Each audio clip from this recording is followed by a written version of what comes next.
আমার audio video পুরোটা clear আছে সবার কাছে? হ্যাঁ ma'am, clear. Clear as ma'am. Good afternoon, ma'am. ওকে, তো চলুন শুরু করা যাক আজকের ক্লাস। আচ্ছা, আপনারা কি কেউ নোটিশ পেয়েছেন 12th-এ, মানে কালকে কলা মন্দিরে যাওয়ার জন্য নোটিশ পেয়েছেন তো সবাই? হ্যাঁ ম্যাম, পেয়েছি। আচ্ছা, তো আপনারা চাইলে কিন্তু অবশ্যই অ্যাটেন্ড করতে পারেন। হ্যাঁ, যে রেজিস্ট্রেশন লিঙ্কটা রয়েছে ওই লিঙ্কে ক্লিক করে, মানে ওটাতে রেজিস্টার করে আপনারা কালকে অবশ্যই কিন্তু অ্যাটেন্ড করতে পারেন, ঠিক আছে? Okay ma'am. ওকে, সো ঠিক আছে, আজকের ক্লাসটা শুরু করছি আমরা।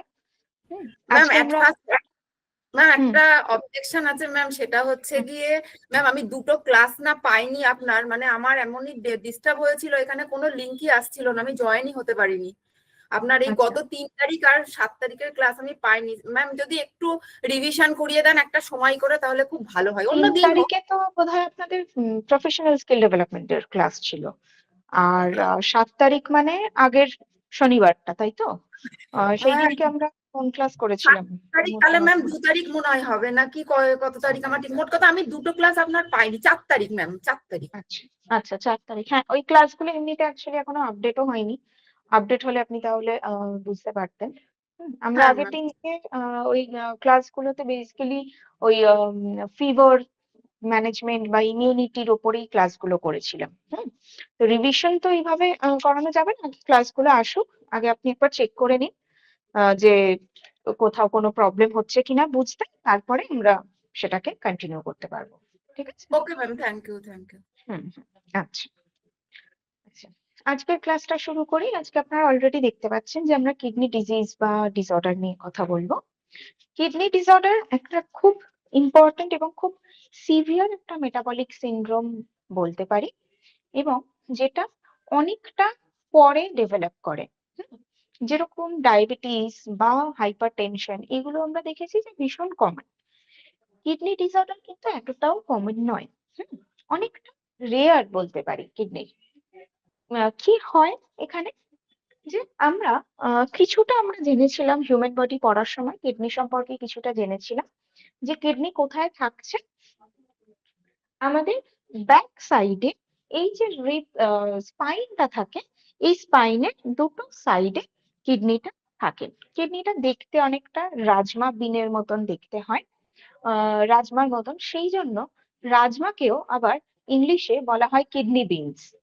মানে দেখতে অ্যাজ ইট ইজ সেম হয়, ওরকমই ছোট্ট লাল রঙের ওই টাইপেরই দেখতে হয় কিডনিটা, যেটা মোটামুটি ভাবে আহ, যেটা মোটামুটি ভাবে আমাদের হোল বডির একটা ডিটক্সিফিকেশনে সাহায্য করে। এই যে ডিটক্সিফিকেশন, এই ডিটক্সিফিকেশনটা কেমন হয়, আমাদের বডিতে কন্টিনিউয়াসলি কিন্তু কিছু এক্সেস মিনারেলস আসছে, কিছু মিনারেলস এরকম আসছে যারা প্রপারলি বডিতে অ্যাবজর্ব হতে পারছে না, তারা আসছে। প্রোটিন কিছু রয়েছে, যেই প্রোটিন গুলো ডাইজেস্ট হওয়ার পরে কিছু বাই প্রোডাক্ট তৈরি হচ্ছে, যেরকম ইউরিক অ্যাসিড বা অ্যামোনিয়া, ক্রিয়েটিনিন, এইগুলো তৈরি হচ্ছে। এই সমস্ত কিছু আমাদের জন্য এক্সেস, আমাদের বডির জন্য টক্সিন।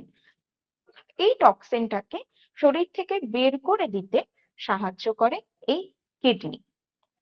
কিডনি আমাদের বডিতে মেইনলি ছাঁকনির মতন কাজ করে, ফিল্ট্রেশনের কাজ করে। এটা ছাড়াও কিডনি আর কি কাজ করছে, বডির যে এক্সেস ওয়াটার কন্টেন্টটা থাকে, কোনো কারণে বডি যদি ওয়াটার রিটেন করছে, যে কোনো কারণেই হোক না কেন, বডিতে যদি পজিটিভ ওয়াটার ব্যালেন্স দেখা যায়, সেই পজিটিভ ওয়াটার ব্যালেন্সটাকেও রিডিউস করে বডির নর্মাল ওয়াটার ব্যালেন্সটাকে মেনটেন করতে সাহায্য করছে। কারণ কিডনি প্রথমত আমাদের আহ যে এক্সেস ওয়াটার সেটাকে ইউরিনের থ্রু দিয়ে বের করে দিচ্ছে। আর যদি বডিতে নেগেটিভ ওয়াটার ব্যালেন্স দেখা যায়, অর্থাৎ শরীরে যদি জল কমে যায়, তাহলে কিডনি ইউরিন প্রোডাকশনকে কমিয়ে দিয়ে এক্সেস জলটাকে শরীর থেকে বেরোতে দিচ্ছে না। শরীরে জলটাকে ধরে রাখছে এবং তার সাথে যেই পরিমাণ লিকুইড, যেটা আমার অলরেডি রেচন নালিকা যেটাকে আমরা বলছি, এই যে কিডনির মধ্যেই যখন ও ফিল্ট্রেশনের জন্য চলে যাচ্ছে, সেখান থেকে আবারও রিঅ্যাবজর্ব করতে সাহায্য করে। অল ওভার কিডনি আমাদের বডির ওয়াটার ব্যালেন্সকে মেনটেন করে ব্লাড প্রেশারকে নর্মাল রাখতে সাহায্য করে। ব্লাড প্রেশার রেগুলেশনের ক্ষেত্রে কিডনির একটা ভূমিকা রয়েছে। তাই জন্য যাদের কিডনি ডিসঅর্ডারের সমস্যা, তাদের ক্ষেত্রে ব্লাড প্রেশারের ফ্লাকচুয়েশন হতে পারে, বিশেষ করে তাদের হাইপার টেনশন দেখা যায়। কারণ এই যে কিডনি জলটাকে ছাঁকতে পারছে না, জলটাকে শরীর থেকে বের করে দিতে পারছে না, তার ফলে বডিতে একটা পজিটিভ ওয়াটার ব্যালেন্স তৈরি হচ্ছে, অর্থাৎ জলের পরিমাণ বাড়ছে, ব্লাড ভলিউম বেড়ে যাচ্ছে। ব্লাড ভলিউম বেড়ে যাওয়ার ফলে অনেক বেশি প্রেশার কিন্তু আমাদের হার্টে বা প্রত্যেকটা অর্গানে এক্সার্ট হচ্ছে, যে কারণে হাইপার টেনশনের একটা সমস্যা আমরা দেখতে পারি যদি কারো কিডনি রিলেটেড ইস্যু হয়। এটা ছাড়াও আর কি কাজ করছে কিডনির? খুব ইম্পর্ট্যান্ট একটা ফাংশন, যেটাকে আমরা সবসময় হয়তো কিডনির সাথে রিলেট করি না, সেটা হচ্ছে আমাদের হিমোগ্লোবিন ফর্মেশন। হিমোগ্লোবিন ফর্মেশন করতে গেলে যেই উপাদানটার প্রয়োজন, সেইটা কিডনি তৈরি করছে। সেই উপাদানটার নাম হচ্ছে এরিথ্রোপয়েটিন। এই এরিথ্রোপয়েটিনটা তৈরি হয় কিডনির মাধ্যমে, কিডনি তৈরি করে। এই এরিথ্রোপয়েটিন তারপর হিমোগ্লোবিন ফর্মেশনে সাহায্য করে। তাই যদি কিডনি ডিসঅর্ডার থাকে, তাহলে আমি যাই করি না কেন আমার হিমোগ্লোবিন ভ্যালু বাড়বে না, হিমোগ্লোবিন লেভেলটা বাড়বে না। কারণ আমি আয়রন নিচ্ছি, আমি B12 নিচ্ছি, B9 নিচ্ছি, সব নেব, তাতেও উপযুক্ত পরিমাণে আমার হিমোগ্লোবিন লেভেল বাড়ছে না। সেই জন্য অ্যানিমিয়া সমস্যা দেখা যায়। এবং তাই জন্য আরো একটা জিনিস করা হয় যে বাইরে থেকে পেশেন্টকে তখন আলাদা করে আয়রন বা ফলিক অ্যাসিড অ্যাডমিনিস্টার করা হয় ইনজেকশনের মাধ্যমে, যাতে করে সরাসরি আমার শরীরে আয়রনের ঘাটতিটা পূরণ করা যায়। তারপরে কি কাজ করছে? বোন ফরমেশনের ক্ষেত্রে বা বোনস এর স্ট্রেংথ মেনটেন করতে সাহায্য করে।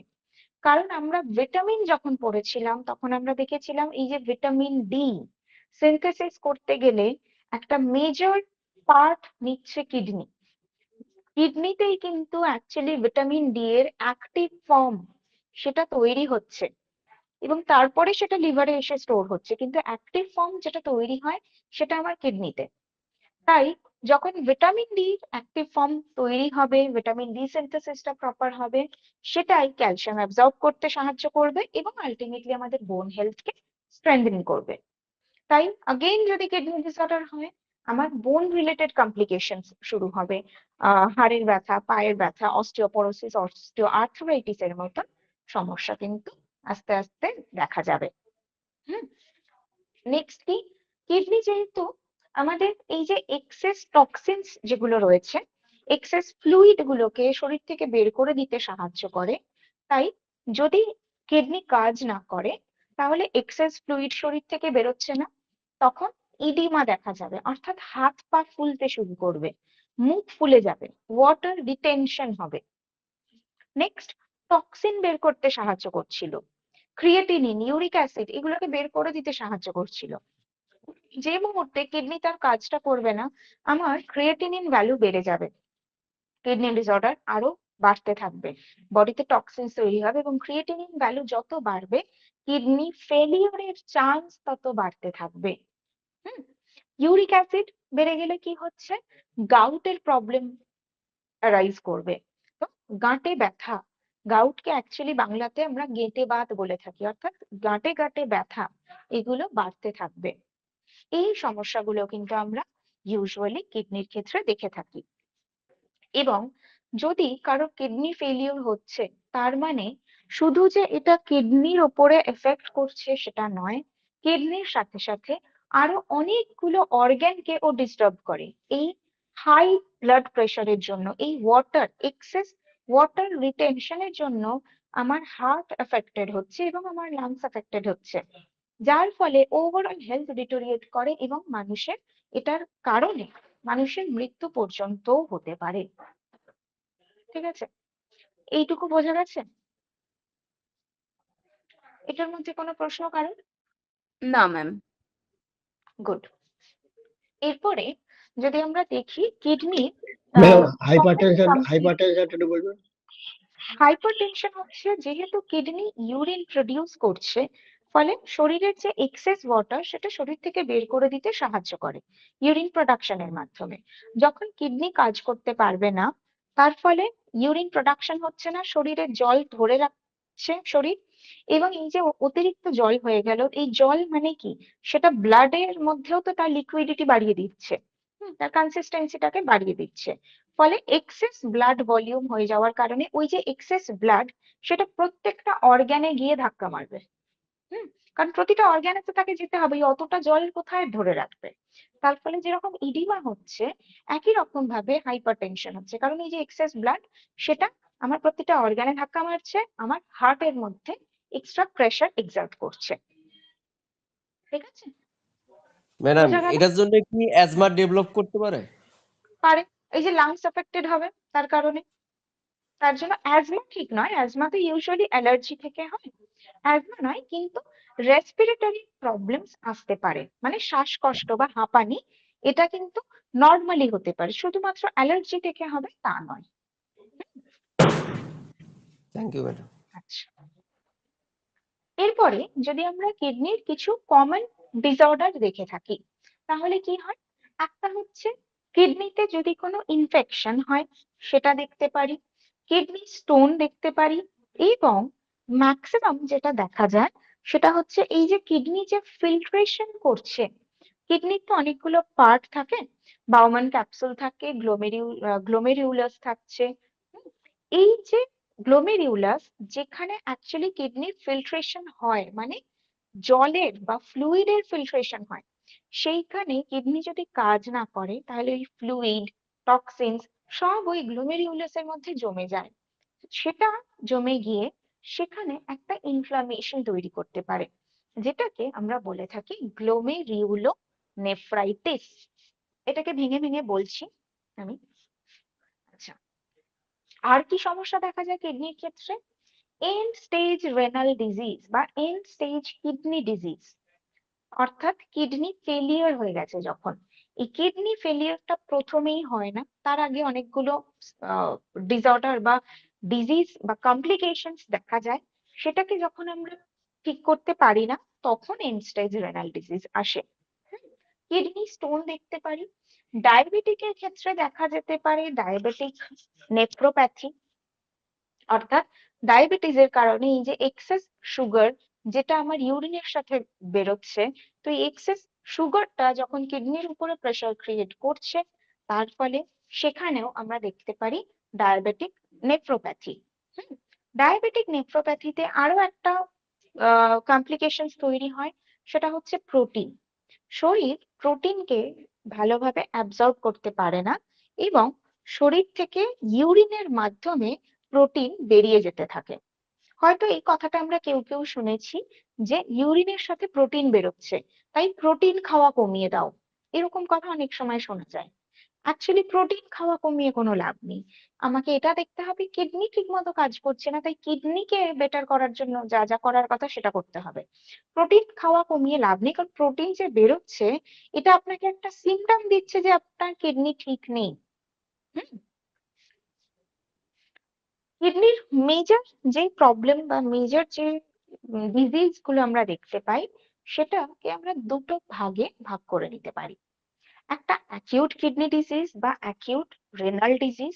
রেনাল কথাটার মানে আমি হয়তো এর আগেও বলেছিলাম, রেনাল কথাটার মানে যা কিডনির সাথে রিলেটেড। অ্যাকিউট কিডনি ডিজিজ বা একেডি। আর আরেকটা হচ্ছে ক্রনিক কিডনি ডিজিজ বা সিকেডি। অ্যাকিউট কথাটার মানে কি, আমরা এর আগে বহুবার অ্যাকিউট নামটা পড়েছি, অ্যাকিউটের মানে কি?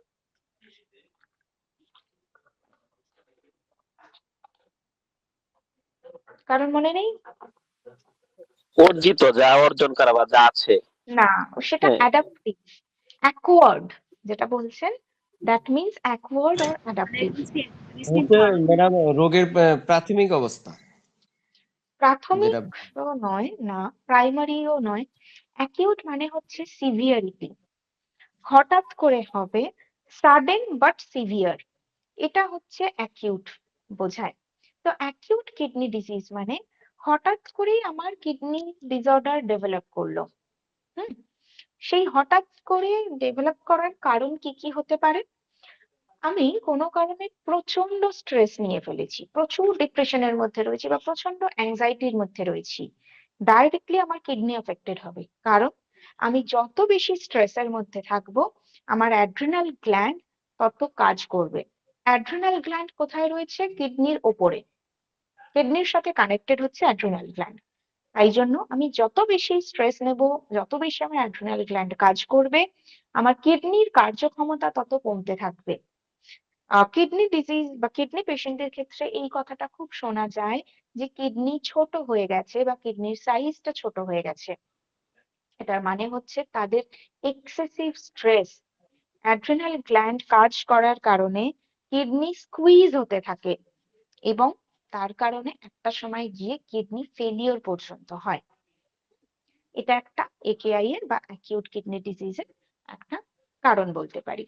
আরেকটা কারণ কি? কোনো ইনজিউরি যদি হয়, কোনো কারণে এমন কোনো একটা ইনজিউরি হলো যার কারণে আমার কিডনি অ্যাফেক্টেড হয়েছে, তাতেও কিন্তু এই অ্যাকিউট কিডনি ডিজিজ হতে পারে, যে কারণে এই একেডি কে একেআইও বলা হয়ে থাকে, ইনজিউরি, অ্যাকিউট কিডনি ইনজিউরি। সাংঘাতিক রকমের একটা কোনো অ্যাক্সিডেন্ট বা কোনো ইনজিউরির কারণে আমার কিডনি যদি অ্যাফেক্টেড হয়, তাহলেও কিডনি ঠিকমতো করে কাজ করতে পারে না। বাট অ্যাকিউট কিডনি ডিজিজের একটা ভালো দিক কি? এটা যেহেতু প্রচন্ড সিভিয়ার হয়ে যাচ্ছে এবং হঠাৎ করে হচ্ছে এবং খুব সিভিয়ার, তো প্রথম অবস্থাতেই হয়েছে কিন্তু সিভিয়ার হয়ে গেছে, যাই তার জন্য আমি বুঝতে পারছি আমার সমস্যাটা কি হলো, আমি ইমিডিয়েট তার ট্রিটমেন্ট করাচ্ছি। তাই একেডি যদি আর্লি ডায়াগনোসিস হচ্ছে এবং তার ট্রিটমেন্ট হচ্ছে, তাহলে একেডি ঠিক হয়ে যায়। এটা কিন্তু ফেলিওর অব্দি লিড করে না। যদি একেডি কে আমরা নেগলেক্ট করছি, আমরা বুঝতে পারছি না, হয়তো দীর্ঘদিন ধরে দেখছি আমার ক্রিয়েটিনিন লেভেল বেশি বা ইউরিক অ্যাসিড লেভেল বেশি, কিন্তু তাও আমি আমার কিডনি হেলথের উপরে কোনো জোর দিচ্ছি না, বা আমি দেখছি হয়তো আমার হাত পা ফুলছে, বাট এই বিষয়টা নিয়ে অত মাথা ঘামাচ্ছি না, তাহলে it will lead to chronic kidney disease বা সিকেডি। আচ্ছা, অ্যাকিউট কিডনি ডিজিজের সিমটমস গুলো কি সেটা আগে একটু দেখি। যেহেতু কিডনি কাজ করছে না, তাই কিডনির কাজ কি ছিল? ইউরিন প্রডিউস করা। কিডনি কাজ করছে না, তাই ইউরিন প্রোডাকশন হবে না, ফলে ইউরিনেশনের ফ্রিকোয়েন্সি কমে যাবে। এবং কখনো কখনো এমনও হতে পারে যে ইউরিনেশনের সময় ব্লাডও আসতে পারে, এটাও হতে পারে। নেক্সট কি দেখা যাবে? সোয়েলিং হচ্ছে, হাত পা ফুলে গেল। আরেকটা কি দেখা যাবে? ভীষণ টায়ার্ডনেস হতে পারে, বোন রিলেটেড প্রবলেমস দেখা যেতে পারে, ব্যথা বেদনা এগুলো হতে পারে। একটা কনফিউশন স্টেট, মাইন্ড মানে মেন্টাল হেলথটা একটা পিসফুল স্টেটে নেই, সারাক্ষণই একটা কনফিউশন, এরকম হতে পারে।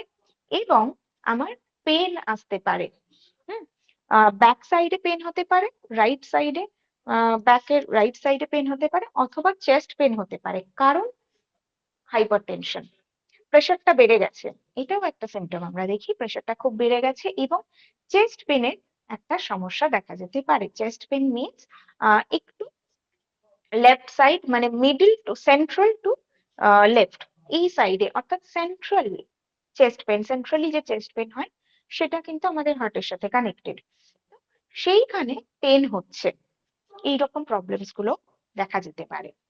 এবার এগুলোকে আমি নেগলেক্ট করলাম, তখন কি তৈরি হলো? আমার ক্রনিক কিডনি ডিজিজ।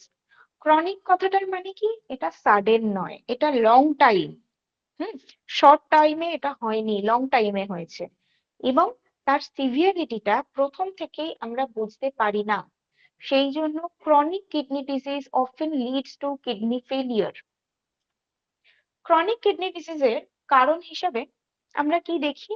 যে আমার দীর্ঘদিন ধরে যদি ব্লাড প্রেশার বেশি থাকে কারোর, দীর্ঘদিন ধরে কারোর হাই ব্লাড প্রেশার বা হাইপারগ্লাইসেমিয়া রয়েছে, তাদের ক্ষেত্রে ক্রনিক কিডনি ডিজিজের চান্স অনেক বেশি থাকে। ওকে, ক্রনিক কিডনি ডিজিজের সিমটমস গুলোও কিন্তু এই সেম, যা যা অ্যাকিউটে হয় তাই হয়, আরো সিভিয়ার স্টেজে হতে পারে। এটা একটা। নেক্সট, কিডনি রিলেটেড প্রবলেমের মধ্যে কি দেখি, সেটা হচ্ছে কিডনি স্টোন। কিডনি স্টোনের ক্ষেত্রে কিডনি স্টোনকে আবার আমরা আরো দুটো নামে বলে থাকি। স্টোনের মানেই হচ্ছে ক্যালকিউলি, ঠিক আছে? স্টোনের মানেটা ক্যালকিউলি, লিখেই দিই।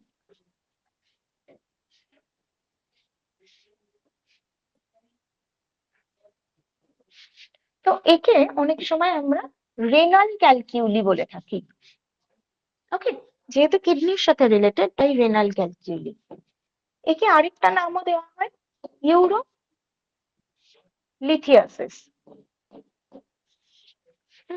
Euro is related to your ureter, অর্থাৎ আমাদের যে মূত্রনালী রয়েছে তার সাথে কানেক্টেড সেখানে। আর লিথিয়াসিস হচ্ছে হার্ট বা স্টোন ফরমেশনকে লিথিয়াসিস বলে।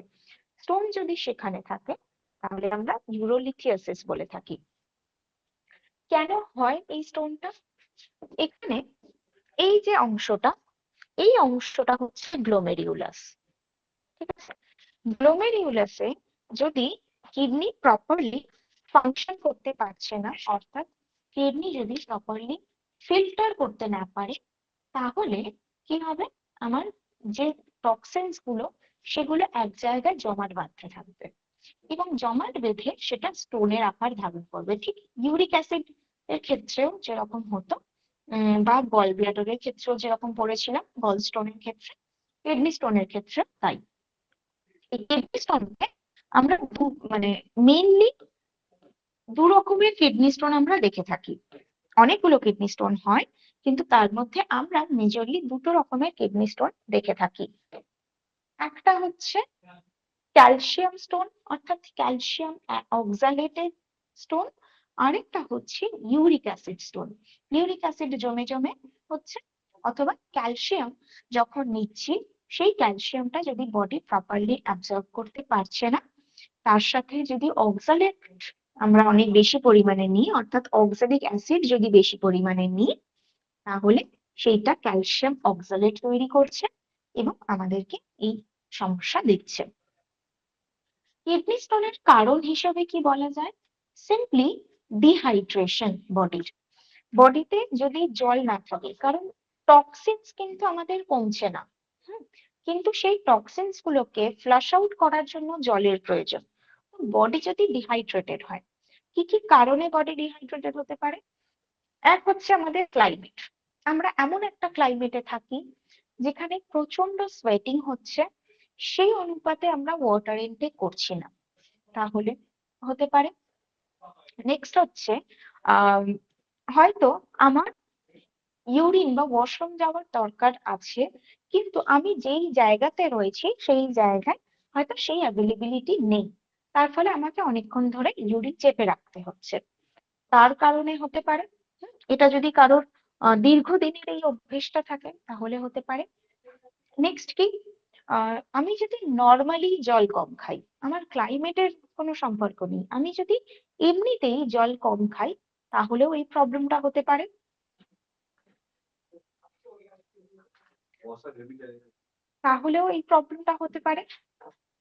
নেক্সট আর কি হতে পারে, সেটা হচ্ছে ইউজুয়ালি দেখা যায় মেল ফিমেলদের মধ্যে যদি ট্যালি করা যায়, সার্ভে করে দেখা গেছে যে মেল পার্সনদের ক্ষেত্রে এই কিডনি স্টোনের রিস্ক ফ্যাক্টরটা একটু বেশি।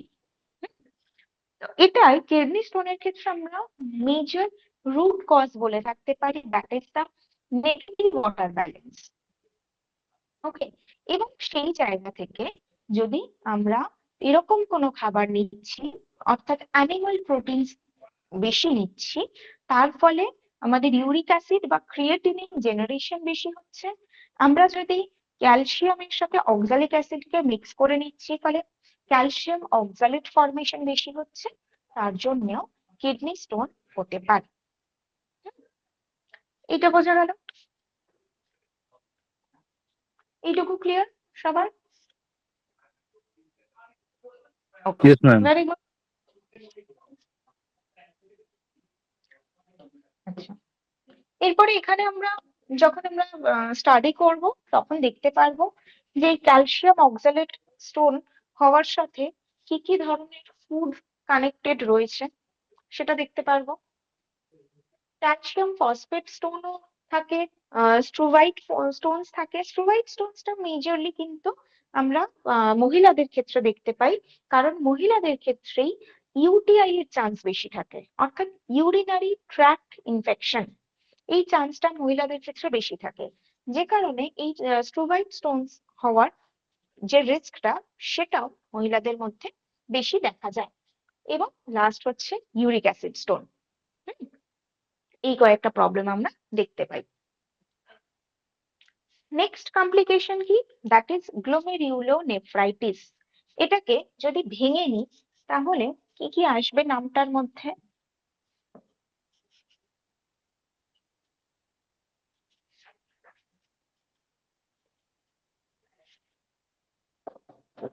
আচ্ছা, ভেঙে ভেঙে দেখি।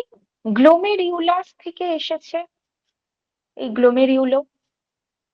গ্লোমেরিউলাসে ইনফ্লামেশন হচ্ছে যখন গ্লোমেরিউলাস ফিল্টার করতে পারছে না।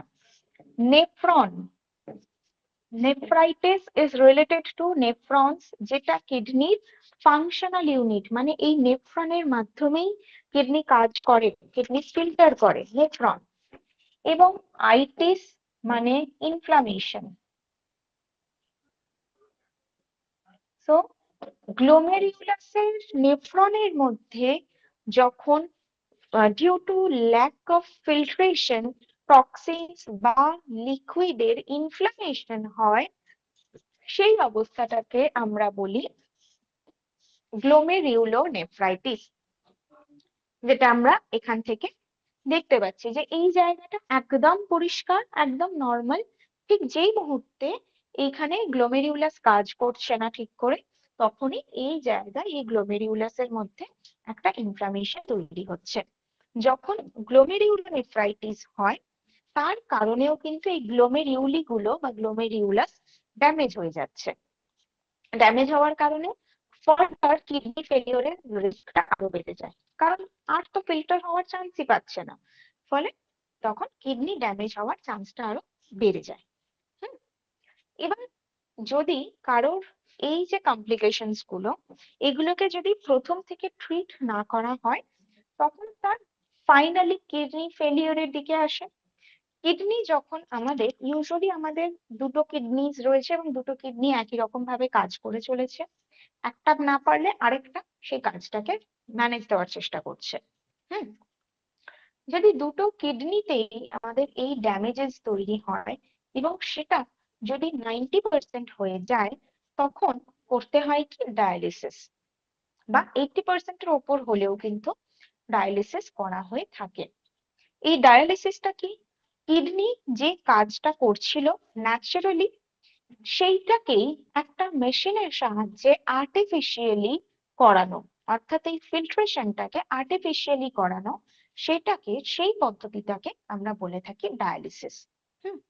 কিডনি এর আগে আমাদের শরীরের ভিতরে থেকে শরীরের যে এক্সেস ফ্লুইড সেটাকে বের করছিল, এক্সেস টক্সিনস কে বের করছিল এবং ব্লাডকে পিউরিফাই করে আবার শরীরে পাঠাচ্ছিল।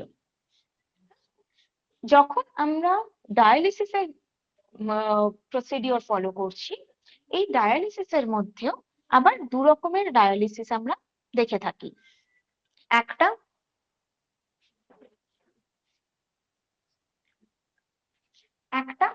হিমোডায়ালিসিস, আরেকটা পেরিটোনিয়াল ডায়ালিসিস। একটা হিমোডায়ালিসিস আর একটা পেরিটোনিয়াল ডায়ালিসিস। এই হিমোডায়ালিসিসটা ইউজুয়ালি ক্লিনিক বা হসপিটালে হয়, যেখানে একটা মেশিন থাকে, একটা মেশিন যেটাকে ডায়ালাইজার বলা হয়। যদি এই ছবিটাকে আমরা একটু ভালোভাবে দেখি তাহলে কি হয়, হেমোডায়ালিসিসের ক্ষেত্রে একটা পাইপ লাইনের মাধ্যমে আমাদের শরীর থেকে ব্লাডটাকে কালেক্ট করে, যেই দূষিত রক্তটা রয়েছে সেই রক্তটাকে কালেক্ট করা হয় এবং সেটা চলে যায় এখানে ডায়ালাইজারে। যে মেশিনটার মধ্যে ডায়ালাইজার, যে ব্লাডটাকে পিউরিফাই করবে। ডায়ালাইজার ব্লাড পিউরিফাই করে আরেকটা পাইপের মাধ্যমে, আরেকটা টিউবের মাধ্যমে আমার শরীরের মধ্যে পাঠানো হয়। অর্থাৎ ডায়ালাইজার ব্লাড পিউরিফাই করার পরে ওই পিউরিফাইড ব্লাডটা আরেকটা টিউবের মাধ্যমে আবার আমার শরীরে এন্টার করানো হয়। তো দুটো টিউব থাকে, দুটো টিউবের মতন বা দুটো নল থাকে। একটা দিয়ে দূষিত রক্ত যাবে, আরেকটা দিয়ে বিশুদ্ধ রক্ত শরীরে আসবে। এটাকে বলা হয় হেমোডায়ালিসিস। এটা কতবার করা যায়? খুব সিভিয়ার কন্ডিশন যদি থাকে তাহলে সপ্তাহে 2 থেকে 3 দিন পর্যন্ত করার জন্য বলা হয়। যদি আস্তে আস্তে করে আমার ক্রিয়েটিনিন লেভেল কমতে থাকে তাহলে সপ্তাহে 1 দিন করে করা হয়। ক্লিনিক বেসড, যার সময় লাগে প্রায় 3 থেকে 4 ঘন্টা মিনিমাম। মোটামুটি ভাবে সারা দিনের একটা এঙ্গেজমেন্ট থাকে এই হেমোডায়ালিসিসের ক্ষেত্রে। যারা করছে, যে কিডনি পেশেন্টদের হেমোডায়ালিসিস করা হচ্ছে, তাদেরকে সপ্তাহে অন্তত 2-3 বার কিন্তু এইভাবে ক্লিনিক বা হসপিটাল ভিজিট করতে হয়। কেন? কারণ এই হেমোডায়ালিসিস যেহেতু ডিরেক্ট আমার ব্লাডের সাথে কানেক্টেড, এর কিন্তু কিছু রিস্ক ফ্যাক্টর থাকে। মানে হেমোডায়ালিসিস করলাম মানে আমি ভীষণ সুস্থ হয়ে গেলাম সেটা নয়। রিস্ক ফ্যাক্টর গুলো কেমন? হঠাৎ করে প্রেশার ফল করতে পারে, প্রেশার বেড়ে যেতে পারে, ইচিং হতে পারে, আমাদের ওটা স্যুট করলো না, তার ফলে স্কিনে ইচিং তৈরি হলো। কারোর কারোর ক্ষেত্রে ইনফেকশন হতে পারে। আমরা কি বলবো, ভীষণ খিটখিটে হয়ে যাই, খুব ইরিটেটেড হয়ে যেতে পারি আমরা। মাসল ক্র্যাম্প হতে পারে, শরীরে পটাশিয়াম লেভেল বেরিয়ে যেতে পারে। এইরকম প্রচুর কমপ্লিকেশনস কিন্তু দেখা যায়, তাই জন্য এটা ক্লিনিক বেসড হয়। আর যদি আসি পেরিটোনিয়াল ডায়ালিসিসে, তাহলে পেরিটোনিয়াল ডায়ালিসিসটা বাড়িতেও করা যেতে পারে। সেখানে একটা ওই ক্যাথিটার লাগানোর মতন করে একটা ব্যাগ ফিট করা হয়, বা একটা পেরিটোনিয়াল ফ্লুইড আমাদের শরীরে বা আমাদের পেটে প্রবেশ করানো হয়, এবং সে আমাদের অ্যাবডোমিনাল ক্যাভিটি থেকে পিউরিফাই করে এক্সেস যে টক্সিনস গুলো রয়েছে সেগুলোকে শরীর থেকে বের করে। এটা আমরা ক্যারি করতে পারি, এই যে ইনস্ট্রুমেন্টটা, পুরো জিনিসটা এটাকে ক্যারি করা যেতে পারে। এটা হসপিটালে নেওয়ার কোনো ব্যাপার নেই, এটা বাড়িতে বসেও পেশেন্টরা করতে পারে। এবং এতে রিস্ক ফ্যাক্টর বা ইনফেকশন হওয়ার বা এই যে চান্সেস গুলো তুলনামূলক কম থাকে। কিন্তু এটা লং টার্মের জন্য নয়। ডায়ালিসিস যদি হয় তাহলে সেটা এই হিমোডায়ালিসিসটাই কিন্তু মেজরলি করা হয়, হিমোডায়ালিসিসটাই অ্যাপ্লিকেবল। ঠিক আছে, এইটুকু বোঝা গেছে?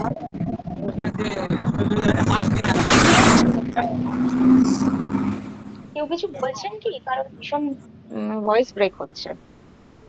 ফারহান, কিছু কি বলছেন আপনি, নাকি এমনি আনমিউটেড? ম্যাম পেরিটোনিয়ালটা আর একবার বলুন। পেরিটোনিয়াল পেরিটোনিয়াল ডায়ালিসিস হচ্ছে যেখানে একটা ব্যাগের মাধ্যমে এই যে এক্সেস ফ্লুইডটাকে বের করে দেওয়া হয়। একটা পাইপের মাধ্যমে বা একটা ইনজেকশনের মাধ্যমে আমাদের শরীরে পেরিটোনিয়াল ফ্লুইড পাঠানো হয়, যেই ফ্লুইডটা আমাদের অ্যাবডোমিনাল ক্যাভিটির মধ্যে থেকে পুরো বিষয়টাকে ফিল্টার করে, আমাদের ব্লাডটাকে ফিল্টার করে এক্সেস যে টক্সিন বা যে দূষিত রক্তটা রয়েছে সেটাকে ব্যাগের মধ্যে ডিপোজিট করতে থাকে। ওই ব্যাগটাকে নিয়ে চলতে হবে, এটাই ব্যাপার থাকে। একটা ব্যাগের মতন থাকে, একটা প্লাস্টিক ব্যাগের মতো, সেটাকে ক্যারি করে নিয়ে যেতে হয়। ঠিক আছে,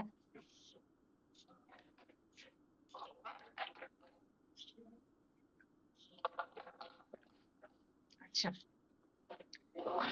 এবার ফাইনালি আমরা কিডনির ডিসঅর্ডার বা ডিজিজ, এগুলো তো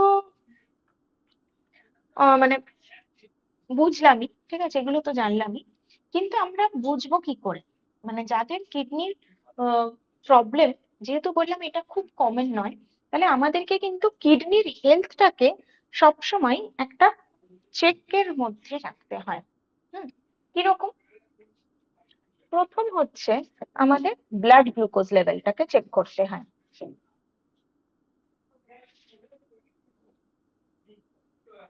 অর্থাৎ বিজিএল, এটা চেক করতে হবে। কেমন চেক করতে হবে? যাদের অলরেডি ডায়াবেটিস রয়েছে, আমি একটা নর্মাল পেশেন্ট ধরলাম,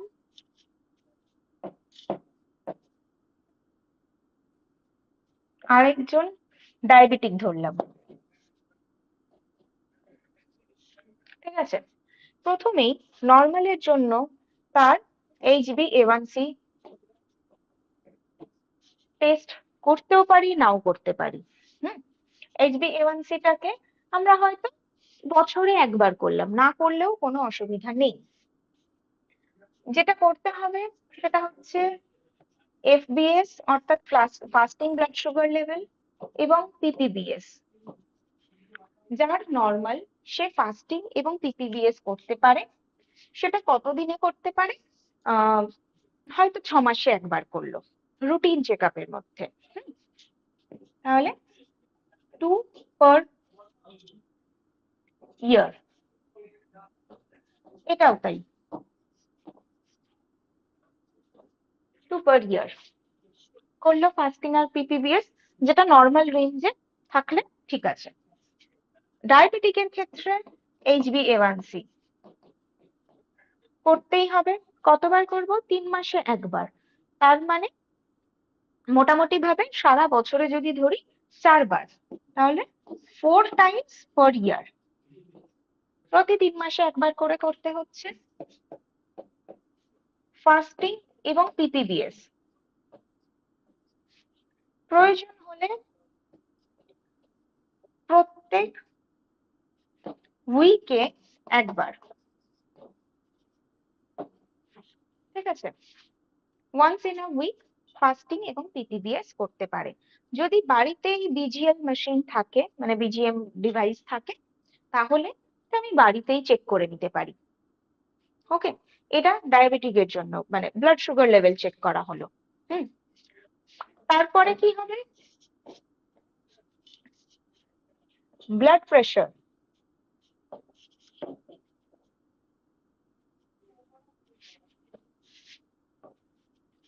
ব্লাড প্রেশার লেভেল চেক করতে আমরা পারবো। এটাও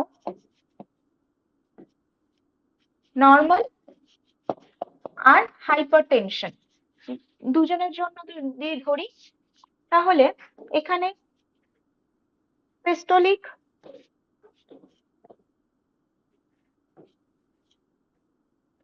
এবং ডায়াস্টোলিক, এই দুটো কতবার করব?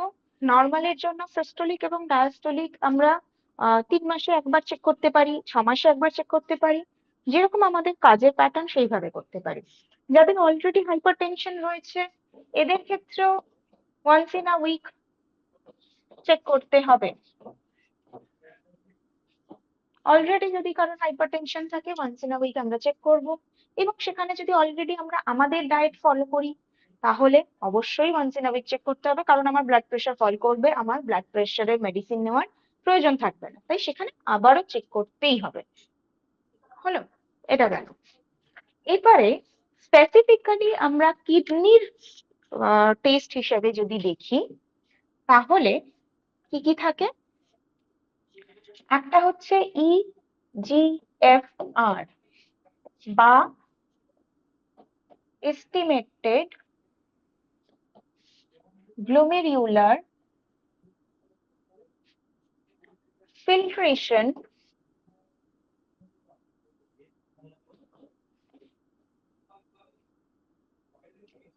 রেট, ঠিক আছে?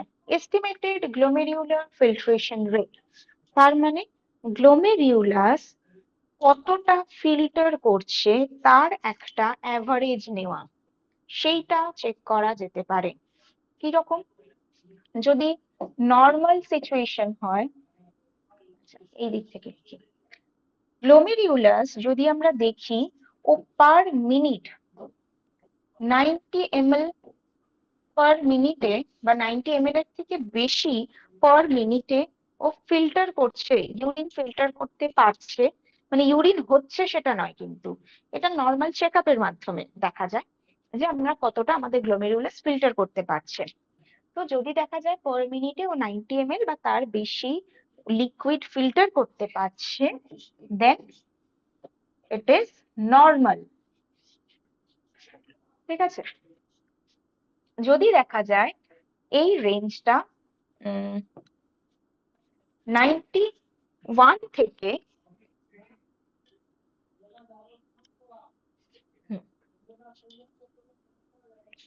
আচ্ছা এটাকে আরেকটু কমিয়ে দিই। যদি দেখা যায় এই রেঞ্জটা মোটামুটি ভাবে 70 থেকে 89 ml পার মিনিট হয়, তাহলে কিডনির হালকা একটা চেঞ্জেস হচ্ছে, একটা মাইল্ড চেঞ্জ হচ্ছে, কিডনির ফাংশনের ক্ষেত্রে একটা মাইল্ড চেঞ্জেস আমরা দেখতে পারি। যদি এই রেঞ্জটা 55 থেকে 69 ml পার মিনিট হয়, মানে ওর ফিল্ট্রেশন রেট ক্রমশ কমতে থাকছে, তার মানে মডারেট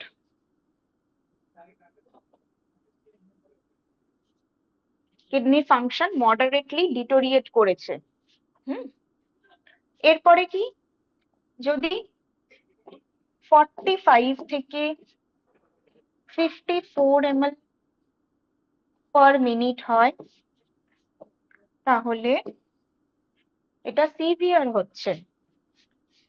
এই রেঞ্জটা যদি 30 থেকে 44 ml পার মিনিটে চলে যায়, ভেরি সিভিয়ার। আর এটা যদি less than 30 ml per minute হয়ে যায়, বা কখনো কখনো দেখা যায় 15 ml পার মিনিটও যদি হয়ে যায়, then it is known as end stage renal disease বা কিডনি ফেলিয়ার। এই ভ্যালুটা আমরা ধরতে পারি। এটা স্পেসিফিক্যালি কিডনির ফাংশন টেস্ট করার জন্য। এটা আমরা কখন করতে পারি? প্রত্যেকের জন্য, এটা কিডনি পেশেন্ট থাকুক কি না থাকুক, যে কারোর জন্য এটা আমরা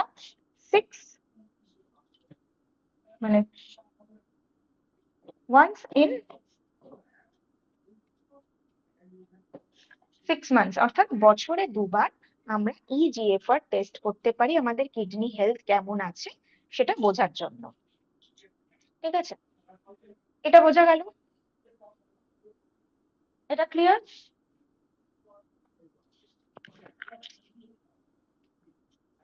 ওকে, এরপরে আরো স্পেসিফিক্যালি কিডনি হেলথ জানার জন্য কি করা যেতে পারে? দ্যাট ইজ UACR বা ইউরিন অ্যালবুমিন ক্রিয়েটিনিন রেশিও। অর্থাৎ ইউরিনের সাথে কি বেরোবে? ক্রিয়েটিনিন বেরোবে, যেটা টক্সিন সেটা বেরোবে। কিন্তু শরীর থেকে যদি অ্যালবুমিন বেরিয়ে যায়, মানে প্রোটিন বেরিয়ে যায়, সেটা সেই প্রোটিনটা কতটা বেরোচ্ছে তার রেশিওটা হচ্ছে UACAR। UACR এটা আরো স্পেসিফিক, যেখানে যদি এই রেশিওটা লেস দ্যান 30 থাকে, তাহলে এটা নর্মাল। যদি এই রেশিওটা 30 থেকে 300 অব্দি হতে পারে হয়, তাহলে এটা মডারেট টু সিভিয়ার কে ইন্ডিকেট করে। আর এই রেশিওটা যদি 300 এরও বেশি হয়ে যায়, তাহলে ওটা ইন্ডিকেট করছে ভেরি সিভিয়ার অথবা এন্ড স্টেজ রেনাল ডিজিজকে বা কিডনি ফেলিওর যেটা বলে থাকি, এই স্টেপটাকে ইন্ডিকেট করছে। এটাও কতদিনে করা যেতে পারে? এটা ওয়ান্স ইন এ ইয়ার করা যেতে পারে। ঠিক আছে, বছরে একবার করা যেতে পারে। এটা স্পেসিফিক্যালি যাদের ইউরিক অ্যাসিড লেভেল বেশি বা ক্রিয়েটিনিন লেভেল বেশি তাদের ক্ষেত্রে। কতটা হতে পারে? ইউরিক অ্যাসিডের জন্য আমরা আগেই বলেছিলাম কতটা ইউরিক অ্যাসিডের একটা normal range 5 to 6 milligram maximum 7 milligram, তার থেকে বেশি নয়। ক্রিয়েটিনিনের ক্ষেত্রেও তাই, 0.5 এর নিচে যদি থাকে আমার ক্রিয়েটিনিন লেভেল, তাহলে খুব ভালো। ঠিক আছে, 0.7 অব্দি ম্যাক্সিমাম, এর থেকে বেশি না হওয়াটাই ভালো ক্রিয়েটিনিন লেভেলের ক্ষেত্রে। ঠিক আছে, বোঝা গেল? ক্লিয়ার হয়েছে এগুলো? গুড। এবার ফাইনালি আমরা আসবো ডায়েটরি ম্যানেজমেন্টের ক্ষেত্রে। ম্যাম ইউরিক অ্যাসিডটা কত বললেন? কোনটা? Uric acid uric acid maximum 5 to 7, male female মিলিয়ে আমরা ম্যাক্সিমাম 5 to 7 এর মধ্যে ইউরিক অ্যাসিড লেভেলটাকে ধরতে পারি, এর থেকে বেশি নয়। আচ্ছা, এবার ডায়েটরি ম্যানেজমেন্টে চলে আসছি কিডনি পেশেন্টদের ক্ষেত্রে। কিডনি পেশেন্টের ডায়েটরি ম্যানেজমেন্ট মানেই সেখানে আগে কিছু জিনিস রেস্ট্রিক্ট করতে হবে। একটা হচ্ছে potassium restricted diet,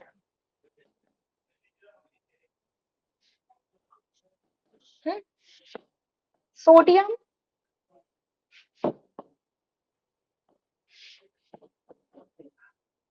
restricted diet,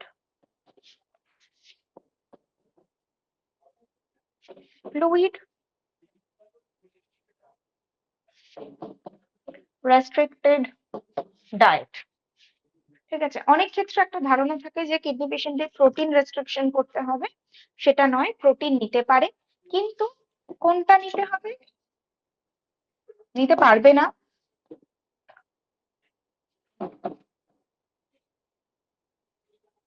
animal protein restricted diet. ঠিক আছে, এবার কারণে আসি। সোডিয়াম পটাশিয়াম আমার ওয়াটার ব্যালেন্সকে মেনটেন করছিল, ওয়াটার ধরে রাখতে সাহায্য করছিল। কিডনি যেহেতু কাজ করতে পারছে না, সে ওয়াটারকে পিউরিফাই করতে পারছে না, এই জায়গায় আমার যদি সোডিয়াম পটাশিয়াম বেশি হয়ে যায় তাহলে শরীরে আরো ওয়াটার রিটেনশন হতে থাকবে, তাই জন্য এটাকে রেস্ট্রিক্ট করতে হবে। ফ্লুইডও একই কারণে রেস্ট্রিক্ট করতে হচ্ছে। অ্যানিমাল প্রোটিন, কারণ অ্যানিমাল প্রোটিন থেকে ইউরিক অ্যাসিড বা ক্রিয়েটিনিন জেনারেশনটা অনেক বেশি হয়, সেই জন্য অ্যানিমাল প্রোটিনটাকে রেস্ট্রিক্ট করতে হচ্ছে। বাকি প্লান্ট প্রোটিন আমরা নিতে পারি, ডাল নেওয়া যেতেই পারে প্লান্ট প্রোটিনের মধ্যে। যেগুলো নেওয়া যাবে না সেগুলোর মধ্যে প্রথমেই থাকে লিফি ভেজিটেবলস। ঠিক আছে, যেহেতু লিফি ভেজিটেবলস এর মধ্যে পটাশিয়াম কন্টেন্ট হাই থাকে, অর্থাৎ শাক জাতীয় খাবার, এবং তার সাথে কোকোনাট ওয়াটার বা কলা, এগুলোর মধ্যে হাই পটাশিয়াম কন্টেন্ট থাকে, তাই সেগুলোকে রেস্ট্রিক্ট করতে হবে। সোডিয়ামের ক্ষেত্রে অবশ্যই নুন নেওয়া যাবে না, এবং বাইরের যে কোনো প্যাকেটজাত খাবার, বাইরের যে কোনো প্রিজার্ভড ফুড যা কিছু রয়েছে সেইগুলোকে রেস্ট্রিক্ট করতে হবে। এই যে ফ্লুইড রেস্ট্রিকশনটা রয়েছে, এই ফ্লুইড রেস্ট্রিকশন মানে কিন্তু শুধুমাত্র জল নয়, আমি সারা দিনে যত রকমের ফ্লুইড নিচ্ছি, আমি যদি চাও খাই তাহলে সেইটারও রেস্ট্রিকশন দরকার, আমাকে মেপে খেতে হবে। কিডনি পেশেন্টদের ক্ষেত্রে তাদের সিভিয়ারিটি অনুযায়ী এমনও থাকে যেখানে ফ্লুইড রেস্ট্রিকশনটা সারাদিনে মাত্র 500 থেকে 800 ml এর মধ্যে থাকে। এই 500 থেকে 800 ml এর মধ্যেই সমস্ত ফ্লুইড, ডাল, জল, চা, কফি, যা কিছু হোক, সেই সবটা এর মধ্যেই থাকতে হবে, এই রেস্ট্রিকশনটা দরকার হয়। হুম? আলাদা ম্যাডাম করে একটা কথা জিজ্ঞেস করার ছিল। বলুন। হ্যাঁ, বলছি পটাশিয়ামের মধ্যে নারকেল আর হচ্ছে কলা বললেন, আর কি হতে পারে? মানে পটাশিয়ামের মধ্যে কিডনি বলতে পেশেন্টের শাক, শাক, শাক জাতীয় খাবার। শাক, যে কোনো শাক জাতীয় তো? যে কোনো আর শাক, কি হতে পারে তার ম্যাম? মধ্যে পটাশিয়াম কন্টেন্ট বেশি থাকে। এবার এইগুলোই আর ম্যাক্সিমাম কেসে আমরা রেস্ট্রিক্ট করে থাকি। বাকি অন্যান্য ফল, যেগুলো ফলের মধ্যে ইউজুয়ালি পটাশিয়াম বেশি থাকে, তো বাকি যে কোনো ফল সেটাকে খাওয়া যায়, মডারেশনে খাওয়া যায়, অনেকটা বেশি মানে একসঙ্গে ফল বলতে খাওয়ার প্রয়োজনীয়তা নেই। ম্যাম, ফল বলতে কোন ফলটা মানে খাওয়া যায় পার্টিকুলার? খাওয়া সব যায় বলতে কিছুতেই সব তো ফল খেতে পটাশিয়াম পারেন, বলছে। সব ফল খেতে পারেন, কিন্তু মডারেশনে খেতে হবে। যেরকম আনারস, তরমুজ, এগুলোর মধ্যেও পটাশিয়াম কন্টেন্ট বেশি থাকে, সেগুলোকে কম খেতে হবে। তরমুজের মধ্যে ফ্লুইড কন্টেন্টও বেশি থাকে, তাহলে সেটাকে কম খেতে হবে। বাকি যে ফলগুলো রয়েছে যেরকম সবেদা, নাশপাতি, জামরুল, এগুলোকে নেওয়া যেতে পারে। এবং অবশ্যই করে আমরা এগুলোর যখন ভেতরেও তো এই ফ্লুইড ফলটা আছে। খাচ্ছি, ফ্লুইড তো থাকবে, ফল মানেই তার মধ্যে ফ্লুইড আছে, কিন্তু এইখানে ফ্লুইড আচ্ছা রেস্ট্রিকশন মানে আপনার নর্মাল যে লিকুইড মিডিয়ামটা আপনি নিচ্ছেন সেই লিকুইডের রেস্ট্রিকশনটা দরকার হয়। হুম? আচ্ছা ম্যাম, আর একটা জিনিস, কি বলে, ওর নাম কি, আঙ্গুর ফলে পটাশিয়াম বেশি থাকে, তো সেটা কি খাওয়া যাবে? না না না, খেতে পারবেন। হুম? হুম। এইটার ক্ষেত্রে আমরা মানে এর পরেও শিখবো, প্র্যাকটিক্যালের ক্লাস যখন করব, কোন ফ্রুটসটির মধ্যে কি কি ধরনের নিউট্রিয়েন্টস মানে কতটা পরিমাণে রয়েছে সেটা আমরা নিজেরা চেক করতে পারবো। কারণ প্রত্যেকটা ক্ষেত্রে তো আমরা মনে রাখতে পারবো না কোনটা বেশি আছে বা কম আছে। তো আমরা চেক করে নিতে পারবো, চেক করে আমরা সেই অ্যামাউন্টটাকে কিন্তু আমাদের ডায়েটের মধ্যে রাখতে পারি। ঠিক আছে, সেটা আমরা যখন শিখবো বেটার ভাবে বুঝতে পারবো। ওকে। হুম। ওকে। আচ্ছা, এবার কিডনি পেশেন্টদের ক্ষেত্রে ডায়েটারি ম্যানেজমেন্টে যদি বলা হয় কোনো একটা বিশেষ খাবারের উপরে জোর দেওয়া, এরকম কোনো খাবার নেই। বাকি যা কিছু নর্মাল ডায়েট, যা কিছু ব্যালেন্স ডায়েট সেটা করতে পারে। যেটার উপরে জোর দেওয়া প্রয়োজন সেটা হচ্ছে স্ট্রেস ম্যানেজমেন্ট। স্ট্রেসটা একটা ইম্পর্টেন্ট ফ্যাক্টর যেটার কারণে কিডনি ড্যামেজ হয়, বা যাদের অলরেডি অন্য কারণে ড্যামেজ হয়েছে সেই জায়গায় যদি স্ট্রেস থাকে কিডনি হেলথ আরো ডিটেরিয়েট করে। তাই স্ট্রেস ম্যানেজমেন্টটা সব থেকে বেশি প্রয়োজনীয় হয়। এই যে রেস্ট্রিকশনস গুলো বা এই যে প্যাটার্নটা আমি বললাম, এই পুরো প্যাটার্নটাই হচ্ছে একেডি, সিকেডি বা গ্লোমেরুলোনেফ্রাইটিস এর জন্য। ম্যাম আর একটা, গ্লোমেরুলোনেফ্রাইটিসে ম্যাম একটা একটা কমপ্লিট করে প্রশ্ন নিই ছিল। আগে। আচ্ছা। গ্লোমেরুলোনেফ্রাইটিস এর ক্ষেত্রে প্রোটিন রেস্ট্রিকশনের কোনো প্রয়োজনীয়তা আমাদের থাকে না। হ্যাঁ, প্রোটিনস আমরা নর্মালি নিতে পারি, আমাদের নর্মাল যে রিকোয়ারমেন্ট থাকে 1 গ্রাম পার কেজি বডি ওয়েটে হয়তো আমরা নেব না, আমরা 0.8 গ্রাম পার কেজি আইডিয়াল বডি ওয়েটের হিসেবে প্রোটিন নেওয়া যেতে পারে। হুম। আচ্ছা, তারপরের যেটা সেটা হচ্ছে ডায়ালিসিসের ক্ষেত্রে। ডায়ালিসিসের ক্ষেত্রে সেই মুহূর্তে আমার বডি কিরকম রিয়াক্ট করছে, যেহেতু বডি থেকে টক্সিনস বেরিয়ে যাচ্ছে, তাই ডায়ালিসিস পেশেন্টদের ক্ষেত্রে কিন্তু প্রোটিনের এক্সট্রা ডিমান্ড থাকে। হুম, বডিতে ওটাকে রিপ্লেনিশ করার জন্য প্রোটিনের ডিমান্ড থাকে, এবং তখন পটাশিয়ামেরও অতটা রেস্ট্রিকশন থাকে না সেই মুহূর্তে, মানে যেদিন আমার ডায়ালিসিস হয়েছে তখন কিন্তু বডির ওয়াটার ব্যালেন্সটাকে মেনটেন করার জন্য পটাশিয়াম যুক্ত খাবার দেওয়া হয়ে থাকে। মানে হাই পটাশিয়াম যুক্ত খাবার না, এমন নয় যে তাকে কলা খাওয়ানো হলো, সেটা নয়, কিন্তু এতদিন ধরে আমি যে রেস্ট্রিকশনটা করছিলাম সেই দিনের জন্য ওই রেস্ট্রিকশনটা আমার থাকে না। বিশেষ করে প্রোটিনের উপরে বেশি জোর দেওয়া হয় ডায়ালিসিস পেশেন্টদের ক্ষেত্রে। কিডনি স্টোনের ক্ষেত্রে যদি আসি, কিডনি স্টোনের ক্ষেত্রে যেটা সব থেকে ইম্পর্টেন্ট সেটা হচ্ছে ওয়াটার ইনটেক। যত বেশি পরিমাণে ওয়াটার ইনটেক করা যাবে এবং অ্যানিমাল প্রোটিন রেস্ট্রিক্ট করতে হবে কিডনি স্টোনের ক্ষেত্রে। আচ্ছা, এটাও নোট করে দিই, বোঝা যাবে। কিডনি স্টোনের ক্ষেত্রে হচ্ছে অ্যানিমাল প্রোটিন রেস্ট্রিক্টেড ডায়েট। এবার আমরা যখন টেস্ট করব সেইখানে স্টোনের নেচারটা জানতে পারবো। যদি তার ইউরিক অ্যাসিড স্টোন হয় তাহলে তো অবশ্যই অ্যানিমাল প্রোটিন প্রথমেই বাদ দিয়ে দিতে হবে। যদি ইউরিক অ্যাসিড স্টোন না হয়, যদি ক্যালসিয়াম অক্সালেট স্টোন হয় তাহলে, বা oxalic acid restricted diet, oxalic acid restricted diet অর্থাৎ স্পিনাচের মধ্যে আমরা অক্সালিক অ্যাসিড পেয়ে থাকি, তো স্পিনাচটাকে বাদ দিতে হবে। ক্যালসিয়াম বাদ দেওয়া নয়, কিন্তু স্পিনাচ বাদ দেওয়া বা অক্সালিক অ্যাসিড বাদ দেওয়া, সেইটাকে দেখাটা বেশি দরকার। এবং তার সাথে ফ্লুইড বা হাই ফ্লুইড ডায়েট, যত বেশি করে আমরা ওয়াটার ইনটেক করব, এই কিডনি স্টোন গুলো কিন্তু আস্তে আস্তে ডাইলিউটেড হয়ে আমাদের ইউরিনের সাথে বেরিয়ে যেতে পারে। সেক্ষেত্রে হ্যাঁ, ইউরিন অনেক বেশি পেইনফুল হয়। কিডনি স্টোন যাদের রয়েছে তাদের ক্ষেত্রে ইউরিন অনেক বেশি পেইনফুল হয়ে থাকে, বাট ইউরিনের সাথে বেরিয়ে যেতে পারে যখন আমরা এইগুলোকে রেস্ট্রিক্ট করে ফ্লুইডের কোয়ান্টিটিটাকে বাড়িয়ে দেবো। ওকে, এইটুকু বোঝা গেল? এটার মধ্যে প্রশ্ন কি বলছিলেন, একজন প্রশ্ন করছিলেন, একজন প্রশ্ন করছিলেন বোধহয়, বলতে পারেন এখন।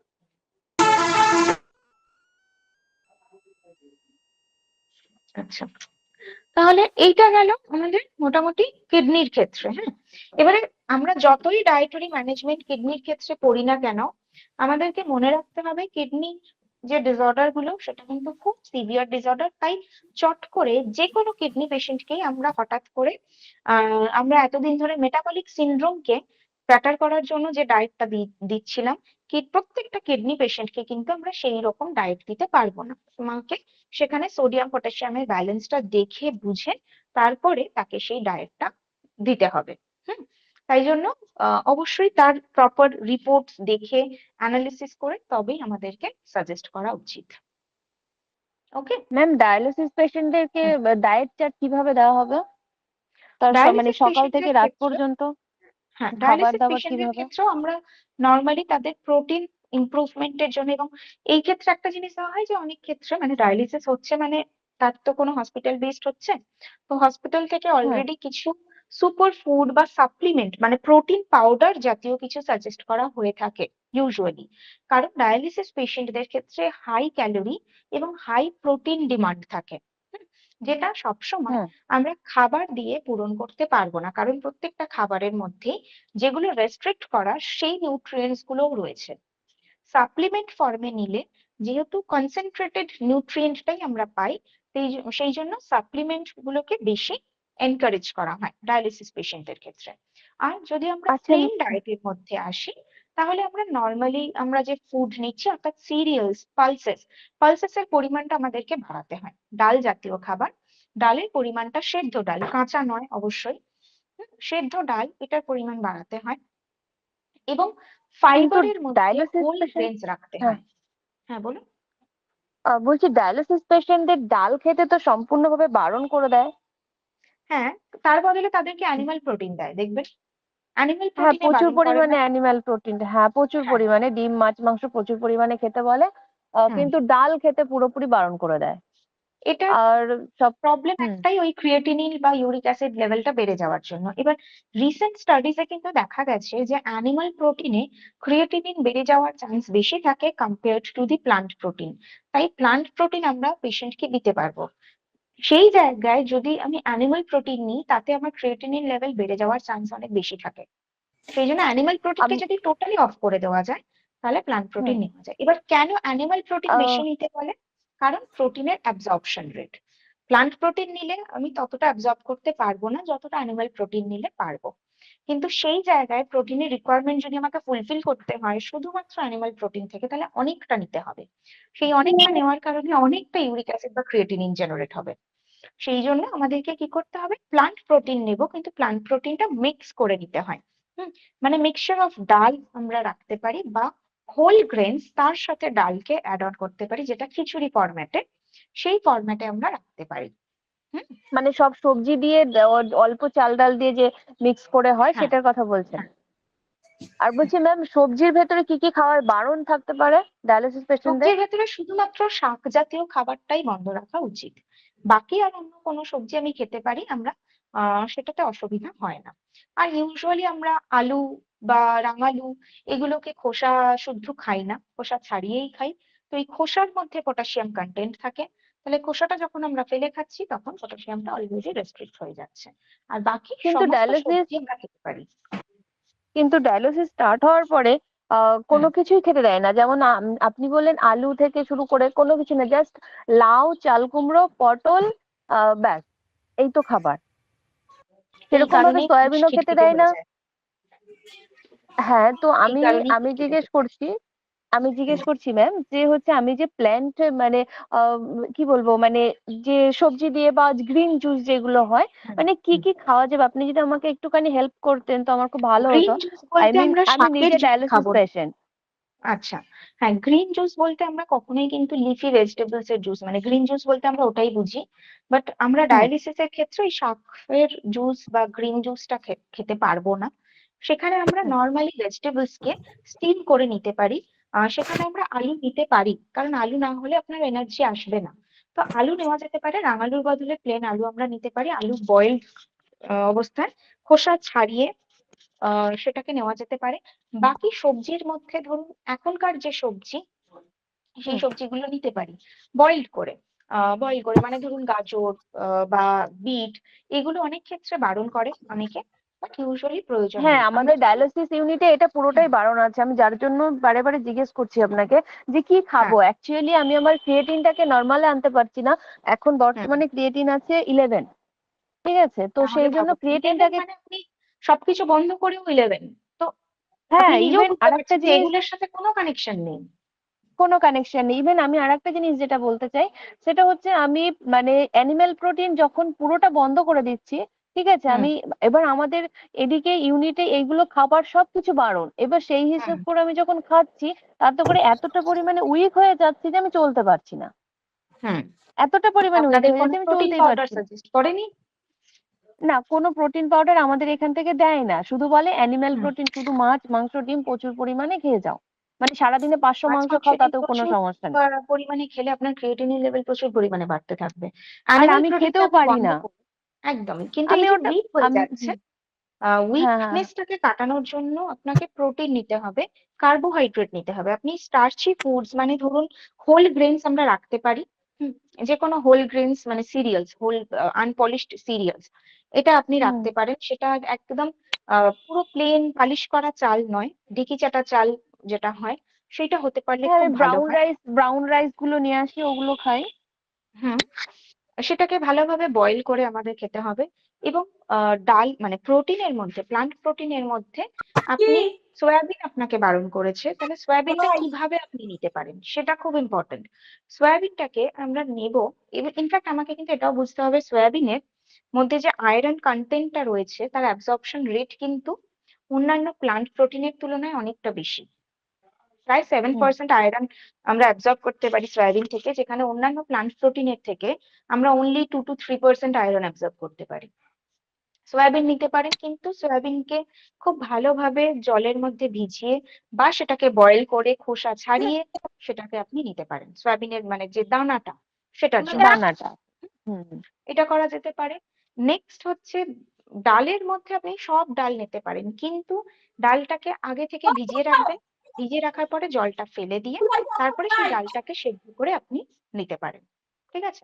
আচ্ছা। সবজির মধ্যে যদি আসি, তাহলে সবজির মধ্যে কুমড়ো, পটল, আলু, বেগুন, যা যা রয়েছে এখন এখন আমাদের যা যা পাচ্ছি আমরা, সেই সব সবজি আপনি নিতে পারেন, কোনো অসুবিধা নেই সেটাতে, মানে ঠিক আছে? সবজিতে আমার কোনো বারণ নেই, তাই তো? একদম নেই, শুধুমাত্র শুধু শুধুমাত্র শাক অ্যানিমেল জাতীয় ফুড খাবারে টোটাল, বারণ। পুরো শাক বাদ দিয়ে দেবো, আর হচ্ছে অ্যানিমেল হুম, ফুড পুরোটা বাদ, তাই তো? পুরোটা বাদ, বাকি আমি মানে সবকিছু, দুধ, সব দই, সবজি ছানা, থেকে মাখন, ঘি, মাছ, মাংস সব। হুম সব সব বুঝতে পেরেছি। হুম। আর হচ্ছে যেটা বলছিলাম, তার মানে আমি শুধু মানে যে কোন মানে সম্পূর্ণ সবজি থেকে শুরু করে সম্পূর্ণ ফলও খেতে পারবো, শুধু আঙুর সব ফল ফল বাদ। নেবেন না, আঙুর, আনারস, তারপরে হচ্ছে আপনার তরমুজ, হুম, এইগুলো বন্ধ রাখবেন। কলা তো অবশ্যই বন্ধই কলা রাখতে তো হবে। খাই না, কলা, ডাব এগুলো বাদই আছে। আমি পটাশিয়ামটা আর হচ্ছে ক্রিয়েটিনটা কোনোভাবে নর্মালে আনতে পারছি না। ক্রিয়েটিন তো নর্মাল হবেই না, ডায়ালিসিস স্টার্ট হয়ে গেছে। কিন্তু হুম 11 আছে মানে প্রচুর আছে, সেখান থেকে তো কমানো উচিত, কিছুতেই কমছে না। আমি কিছুতেই এটা এটা আপনি বুঝতে করে পারছি না দেখুন। যে ক্রিয়েটিন এটা আপনি এতটা যখন হাই এক লেভেল রয়ে মাসও গেছে। করবেন, আপনি ডায়ালিসিস হুম, হুম। কতদিন করছেন, মানে সপ্তাহে কবার করতে আমার হচ্ছে? আমার সপ্তাহে 3টে চলছে। সপ্তাহে 3টে, বেশ। আপনি হুম, 1 সপ্তাহ করছেন এটা, সম্পূর্ণ এটা হুম, বন্ধ করে দিয়ে এই প্যাটার্নটা ফলো করছেন, দেখুন 1 সপ্তাহ পরে গিয়ে আপনার রেজাল্টটা কি আসে। সেখানে ডায়ালিসিসে আপনার যে পরিমাণ ওয়েস্টেজ আসছিল এতদিনে, হুম, হুম। এরপরে 1 সপ্তাহ এই প্যাটার্নটা মেনটেন করার পরে আপনি দেখুন আপনার ওয়েস্টেজটা কিরকম আসছে। ফাইবার কিন্তু রাখবেন, ফাইবারটাকে বাদ দেবেন না, আমি শুধু শাকটাকে বাদ দিতে বলছি, বাকি সব সবজি রাখবেন। হ্যাঁ, কারণ আমাদের ওকে, ওকে, বডি যে এই কোনো টক্সিন সবজিতে আমার তো গুলোকে ক্লিন সমস্যা। করতে পারবে। একদম। আর আমি যেটা বলছিলাম, আমি এরকম হ্যাঁ, ভাবে জুস করে খেতে পারবো, এটা কিরকম মানে, যেমন বিট জুস গাজরের করে জুস খুব করে একটা খেতে খাবেন পারি? না আপনি, না, কারণ ওখানে তো আপনাকে আচ্ছা, আচ্ছা, কিছুটা এগুলো হলেও খাওয়া যায়। জল অ্যাড করতে হবে, ফ্লুইড রেস্ট্রিকশন একটা থাকে, হ্যাঁ, সেই জন্য জুস আপনি নিতে হ্যাঁ, পারবেন না। হ্যাঁ, হ্যাঁ, আমাদের এখন 500 গ্রামও জল নেই। হুম, তো সেখানে ফ্লুইড রেস্ট্রিকশন আপনার থাকবে, জুস করা যাবে না, যা কিছু আপনি বয়েল করে নিন।